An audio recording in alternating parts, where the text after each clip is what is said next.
Noka shalai roming nai good divas panda no chengi jaka tini badargat ni matripoli thing noklawo cheng samani pandaw manjaka hoda hamkrai samutangnai eba badargat BJP mondoli kasku Monish Dev Agartala Municipal Corporation ni 46 number ward ni corporator Prosenjit Lud no khoboi National Health Mission ni barja manjak dagifang Nupur Dev Bormatai joda adawrok taklai borgno field dog good divas batai mungo kainoi si brui bodol manjaka আজকে ঘুড়ি ওড়ানোর যে প্রতিযোগিতার আয়োজন করা হয়েছে শুধুমাত্র এটা খেলা নয় এই খেলার মাধ্যমে একটা টিবি মুক্ত দেশ গড়ার যে লক্ষ্য সেই লক্ষ্যে এগিয়ে যাওয়ার আরো একটা ধাপ বিগত দিনের মতো এনিমেটরের উদ্যোগে এবার ষষ্ঠবারের মতো আজকের এই ঘুড়ি প্রতিযোগিতার আয়োজন করা হয়েছে আমি এনিমেটরের কর্ণধার থেকে শুরু করে যারা উদ্যোক্তারা রয়েছেন সকলকে অনেক অনেক ধন্যবাদ জ্ঞাপন করছি এখানে যারা সুনাগরিকরা উপস্থিত রয়েছেন আমার প্রতিযোগিতায় যারা অংশগ্রহণ করতে যাচ্ছেন আমার ছোট ভাইয়েরা তাদেরকেও আমি স্নেহাশিস প্রীতি শুভেচ্ছা জ্ঞাপন করছি অত্যন্ত সময় উপযোগী একটা সিদ্ধান্ত যা আজকে চারিদিকে যখন টিভির মাধ্যমে বিভিন্ন পরিবার টিবি আক্রান্ত হয়ে বিভিন্ন মানুষ দুরারোগ্য ব্যাধিতে আক্রান্ত হয়ে তাদের পরিবার নিশ্চিহ্ন হয়ে যাচ্ছে সেই জায়গায় দাঁড়িয়ে একটা টিবি মুক্ত দেশ গড়ার যে উদ্যোগ সেই উদ্যোগে এনিমেটর সংস্থা যেভাবে প্রাণপণ প্রচেষ্টা করে যাচ্ছেন আমরা ওনাদের উত্তরোত্তর শ্রীবৃদ্ধি কামনা করি আবারও সকলকে ধন্যবাদ জানিয়ে এখানে যারাই উপস্থিত রয়েছেন সকলের কাছে আমাদের একটা খেলা ছিল সেটাকে ওনারা পুনরুজ্জীবন করতে যাচ্ছেন এবং সর্বত বলে যাচ্ছেন তো এখানে উপস্থিত আছেন যে এই এনিমেটরের যে কর্ণধার সমীর সমাজপতি এবং উপস্থিত আছেন আমাদের বাদারঘাট মণ্ডলের যে সভাপতি মনীশ দেব মহাশয় এবং উপস্থিত আছেন আমাদের যুব মোর্চার সভাপতি দেবব্রত বিশ্বাস মহোদয় এবং উপস্থিত আছেন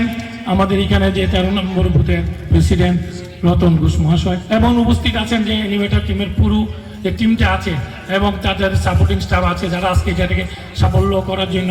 মানে নিরন্তর প্রয়াস করছেন দীর্ঘদিন ধরে তো তাদেরকে সকলকে ধন্যবাদ জানাই আমি দুই একটা কথা বলছি যে প্রথমে বলেছিলাম যে এটা একটা হারিয়ে যাওয়া সংস্কৃতিশীল খেলা ছিল সেটা ওনারা বাঁচিয়ে রাখছেন এবং এটা দিয়ে এই এলাকার মধ্যে বা বিভিন্ন জায়গাতে যারা অংশগ্রহণ করেছেন তাদেরকে আমি অভিনন্দন এবং শুভেচ্ছা শুভকামনা জানাচ্ছি আমি এই প্রতিযোগিতার মধ্যে দিয়ে যতটা ইনভলভ থাকবেন তত নিজেদের একটা পরিবেশটা এলাকার পরিবেশ যেন থাকবো খেলাধুলার মধ্যে ওনারা থাকছেন নিজেদেরকে একটু ভালো রাখবেন আমি সবার কাছে অনুরোধ করবো প্রত্যেকটি এলাকার মধ্যে যদি এইভাবে ওনাদের দেখে উৎসাহিত হয়ে বিভিন্ন ধরনের খেলাধুলা আয়োজন করেন সেটা আমরা আশা রাখবো এবং যারা একটা বিশেষ কথা বলতে হয় যেহেতু আমি এমসির সঙ্গে যুক্ত আছি আমি আজকে এই মঞ্চ থেকেও বলছি আমি প্রত্যেক জায়গায় বলি আপনারা এলাকাকে সুন্দর করে পরিচ্ছন্ন রাখবেন যেমন আজকে খেলা শুরু হওয়ার কয়েকদিন আগে এটা কিন্তু এই মাঠটা পুরো অপরিচ্ছন্ন ছিল আমাকে বলার সাথে সাথে আমি চেষ্টা করেছি এবং আমাদের পুরো টিম এলাকার লোক সবাই মিলে আমরা এই গ্রাউন্ডটা পরিষ্কার করছি আমি যারা এখানে খেলাধুলা করেন বা সবসময় আসেন তারা লক্ষ্য রাখবেন এই গ্রাউন্ডটা যাতে পরিষ্কার থাকে এবং খেলাধুলার পরিষ্কার মানে পরিবেশটা ভালো থাকে আর একটা কথা বলছি যে আজকে যেটা আমাদের মুখ্যমন্ত্রী বারবার বলেন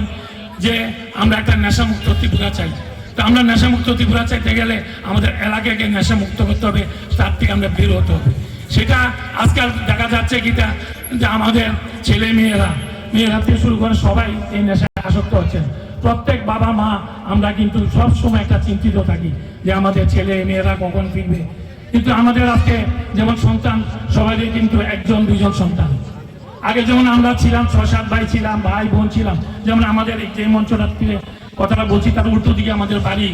ওই জায়গায় আমরা ছোটবেলা যখন গুড্ডি উড়াতাম না কিন্তু গুড্ডি যখন মানে আমরা বলতাম যে সোয়েল হয়েছে তখন আমরা গিয়ে ওই বাসের গাড়ি ঝাড়ের মধ্যে উঠে এই গুড্ডিগুলোকে মানে কালেকশন করতাম তো এগুলি আমাদের ছোটবেলার সঙ্গে যুক্ত ছিল তো আমি আপনাদের কাছে অনুরোধ বারবার বলছি আবারও বলছি যে আপনারা নিজেদেরকে নেশামুক্ত করেন পরিবারকে মানে মানে মানে স্বাস্থ্যসম্মতভাবে চলাফেরা বাবা মাকে সুস্থ রাখার জন্য এটা কিন্তু আমরা খুব প্রয়োজন। এলাকায় সুস্থ রাখার জন্য আর একটু আপনারা স্বচ্ছতার সঙ্গে পালন করবেন। এবং আমাদের যে এলাকার মধ্যে আমরা প্রচণ্ডভাবে প্রত্যেকটি মানুষ এলাকাবাসী সহযোগিতা করার জন্য আমরা কিন্তু যে গার্বেজ কালেকশনের যে ব্যাপারটা, গার্বেজ মুক্ত এলাকা করার জন্য আমরা কিন্তু সবাই চেষ্টা করছি। আপনারা যারা বাড়ি বাড়ি গার্বেজ কালেকশন করে তাদেরকে সাহায্য করবেন 60 টাকা দিয়ে, যত্র ময়লা ফেলবেন না, এবং ভাড়াটিয়াদেরকেও বলবেন ময়লা যাতে রাস্তা না ফেলে। এবং আমি আর বেশি কিছু বলছি না, এই গুড্ডি বাস